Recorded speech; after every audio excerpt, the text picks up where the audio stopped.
14 दिसंबर 2023 को भारत के पश्चिम में अफ्रीका के पास अदन की खाड़ी में एक cargo ship normally trade route के थ्रू इस खाड़ी से पास होता हुआ जा रहा था। लेकिन तभी दूर से एक बोट तेजी से इस कार्गो शिप की तरफ बढ़ती हुई दिखाई देती है और एकदम से इस जहाज में हलचल मचती है। देखते ही देखते कुछ लोग इसमें हाथ में बंदूक लिए हुए दिखाई देते हैं और वो तेजी से इस शिप के कप्तान के पास जा पहुंचते हैं और उसे बंदूक दिखाते हुए घुटने टेकने को कहते हैं। और फिर ये लोग जहाज पर मौजूद सभी लोगों को घुटनों पर बैठने के लिए बोलते हैं और उनकी बात मानने के सिवा शिप में मौजूद लोगों के पास कोई दूसरा रास्ता भी नहीं। ये वीडियो शायद हम सब ने देखा था। अरब सागर के पास एक विदेशी मालवाहक जहाज को हाईजैक कर लिया गया है।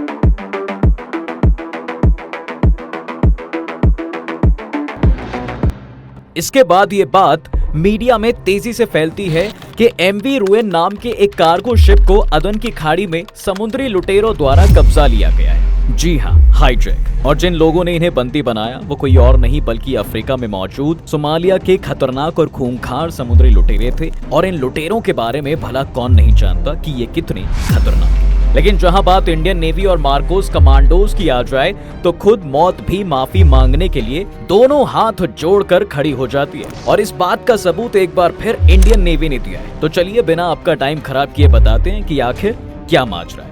हाल ही में भारतीय नौसेना ने 3 महीने पहले अदन की खाड़ी में हाईजैक हुए जहाज एमवी रुएन को बचाने का ऑपरेशन जबरदस्त तरीके से पूरा करके दुनिया को ये बात साबित कर दी है कि भारत आज जमीन से लेकर सिर्फ आसमान की ऊंचाइयों तक ही नहीं बल्कि समुद्र का भी बादशाह है। नौसेना ने ऑपरेशन संकल्प के तहत इस जबरदस्त मिशन को अंजाम दिया। सोमालिया के समुद्री खूंखार लुटेरों के लिए इस ऑपरेशन को भारत के समुद्री तट से 2800 किलोमीटर दूर चलाया गया। ऑपरेशन चलाने से पहले इंडियन नेवी ने इन समुद्री लुटेरों को सरेंडर करने के लिए कई बार वार्न भी किया था। लेकिन फिर इसके बाद जो हुआ वो देखने लायक था, क्योंकि मैरीन कमांडोज को ये ऑर्डर पहले ही दे दिए गए थे कि अगर ये लुटेरे सरेंडर ना करें तो जो कमांडोज को सही लगे वो स्टेप लेना। इंडियन नेवी ने जब इस जहाज पर मौजूदा लोगों से सरेंडर करने के लिए कनेक्ट किया तो ये लुटेरे नेवी पर ताबड़तोड़ फायरिंग करने लगे। अब इस ऑपरेशन के बारे में आपको और बताएं, लेकिन उससे पहले क्या आप ये जानते हैं कि जिस समुद्र में भारत की सेना ने जाकर ये रेस्क्यू किए हैं दरअसल वहां यूरोपियन नेशन की फोर्सेस को मौजूद होना चाहिए था। लेकिन ये so called powerful European nation इस बात पर बिल्कुल चुप बैठा है। दरअसल ऑपरेशन अटलांटा के तहत अदन की खाड़ी में यूरोपियन नेशन ने अपने कुछ वॉरशिप्स डिप्लॉय किए हुए हैं जो इस तरह की सी हाईजैकिंग को रोकने के लिए रिस्पॉन्सिबल है। लेकिन इसके बावजूद इंडियन नेवी को इस रेस्क्यू को अंजाम देना पड़ा। तो आप इस बात से अंदाजा लगा सकते हैं कि ग्राउंड रियलिटी क्या है।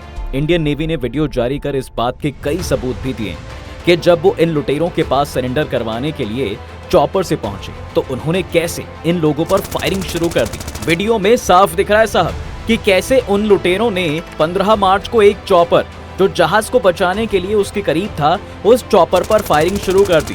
जिसके बाद इंडियन नेवी को यह बात पूरी तरह क्लियर हो गई कि ये लोग भाई शांति की भाषा तो समझने वाले नहीं हैं। इसके बाद एक मार्कोस कमांडोज पैराशूट और चॉपर की मदद से इस जहाज पर उतरते हैं और इस मिशन को पूरी तरह सफल बनाते हैं।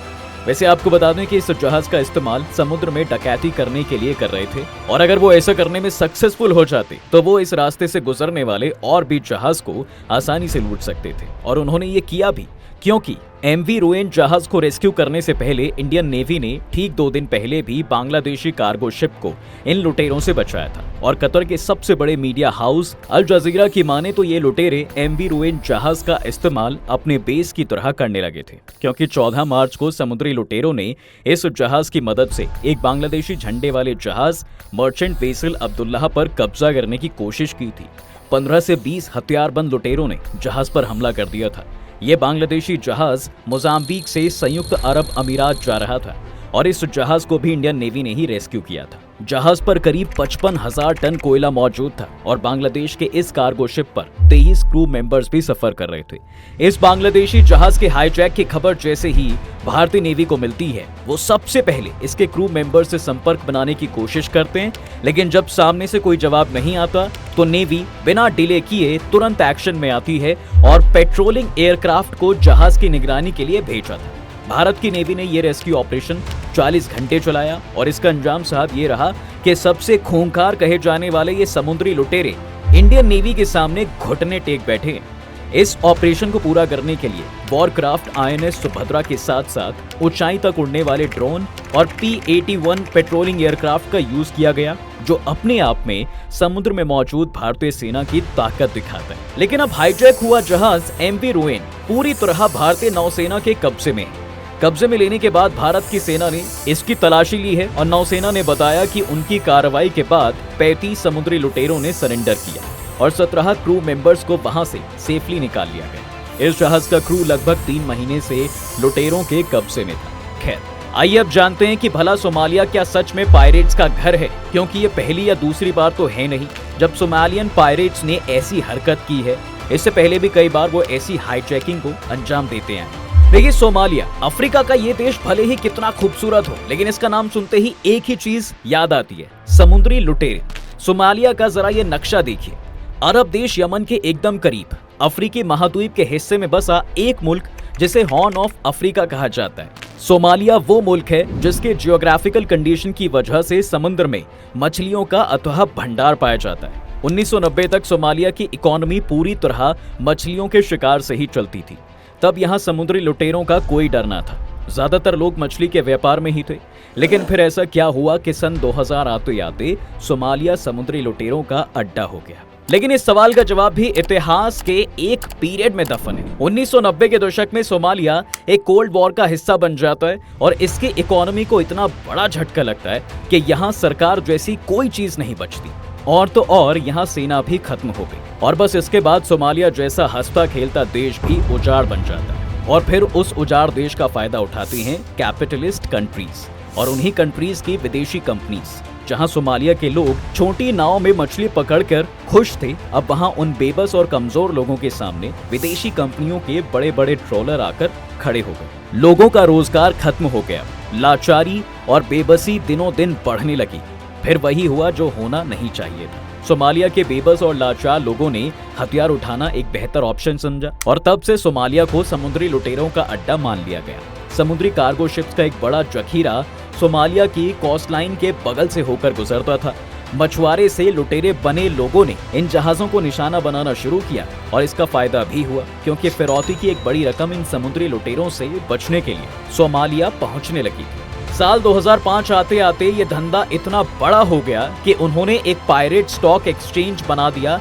मतलब आप लुटेरों को अब आप इसलिए फंड देकर उसमें इन्वेस्ट कर सकते थे और इसके बदले में आपको लूटी हुई रकम का एक बड़ा हिस्सा मिलता था। अब आपको अगर ये बिजनेस का आइडिया फेल लग रहा है तो अब आप पूरी तरह गलत हैं, क्योंकि एक आंकड़े के हिसाब से साल 2006 से 2013 के बीच लुटेरों को 27,000 करोड़ रुपए की रकम फिरौती के रूप में दी गई है। तो आप अंदाजा लगाइए कि असली आंकड़े क्या होंगे।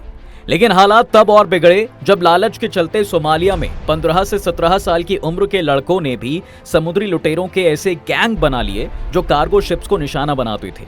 सोमालिया के ये समुद्री लुटेरे अब तक 5 बार भारतीय क्रू मेंबर वाले जहाजों पर भी अटैक कर चुके हैं। लेकिन समुद्र के असली रक्षक भारतीय मार्कोस ऐसे ही कई चैलेंजेस को कई बार उसके सही अंजाम तक पहुंचा भी चुके हैं। मार्कोस कमांडोज का एक ऐसा ही ऑपरेशन साल 2008 में भी हुआ था, जब अदन की खाड़ी में भारतीय कमर्शियल जहाज MV जग अर्नव पर समुद्री लुटेरों ने कब्जा कर लिया था। ये भारत के खिलाफ समुद्री लुटेरों की एक खुली चुनौती थी।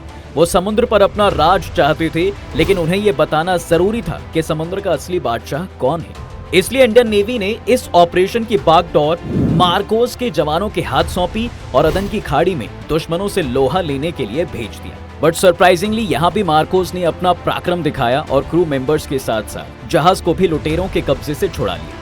19 नवंबर 2023 को भी कुछ विद्रोहियों ने लाल सागर में एक कार्गो शिप गैलेक्सी लीडर को हाईजैक कर लिया था।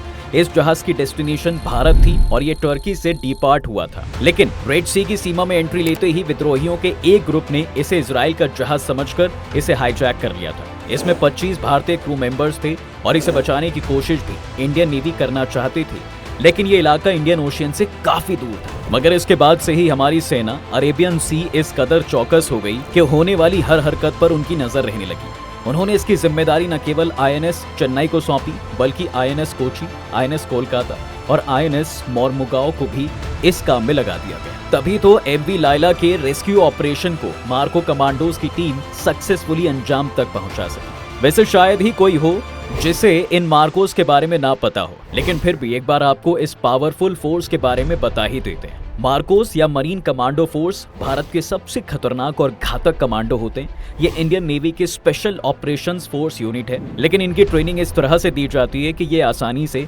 जमीन से लेकर आसमान तक दुश्मनों का खात्मा कर सकते हैं। भारतीय नौसेना की यह स्पेशल यूनिट फरवरी 1987 में बनाई गई थी। इन्हें दुनिया के सभी मॉडर्न वेपन चलाने की ट्रेनिंग दी जाती है। 1987 में मार्कोस कमांडो की स्पेशल यूनिट इसलिए बनाई गई थी क्योंकि उस वक्त आतंकवादी हमले और समुद्री लुटेरों का आतंक काफी तेजी से बढ़ने लगा था। उस पर कंट्रोल करने के लिए एक स्पेशल फोर्स की जरूरत थी। उस दौरान इस यूनिट को स्टैब्लिश किया गया। दरअसल मार्कोस की ट्रेनिंग अमेरिकी नेवी सील्स की तरह कराई जाती है। फिलहाल इसमें 1200 कमांडो मौजूद हैं। इनका चयन बहुत ही कठिन ट्रेनिंग के बाद किया जाता है। तो ओवरऑल मार्कोस के बारे में अगर ये कहा जाए कि मौत को अपनी कांख में दबाकर चलते हैं, जी हाँ, तो इसमें कोई डाउट नहीं होना चाहिए। खैर, आपकी क्या राय है इसमें हमें कमेंट करके जरूर बताएं और हाँ, चैनल को सब्सक्राइब करना बिल्कुल ना भूलें।